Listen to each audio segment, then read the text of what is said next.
On the air at WICS. That's right. Our AJ Gurr sat down with a television historian that you might recognize to detail the history of our station and how News Channel 20 came to be what it is today.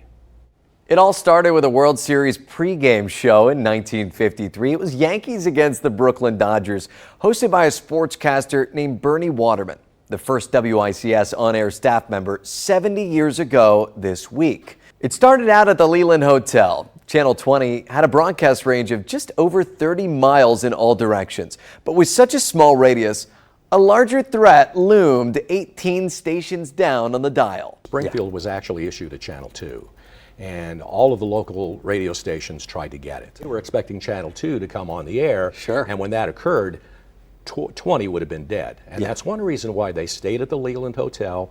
They had their transmitter and tower on top of WCVS's AM station in Southern View. It was at the Leland Hotel where WICS began to grow.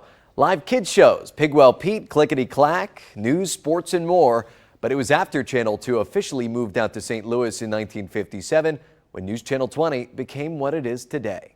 How did that affect WICS? Once it was out of town, Channel 2 was in St. Louis. Once it was out of town, they started making investments in the facility here. They built a new tower at Mechanicsburg. It was a 1,000-foot tower, which has since been replaced. And they built this studio here on East Cook Street in the early mid-60s. Right. So it was completed, and they drove cars in here for commercials, and I mean they had a huge studio compared to what they had at the Leland Hotel. All right, thank you for that look back, AJ. To see the full interview with Doug Quick later this week and more on the 70 years of WICS history, you can visit our website, newschannel20.com.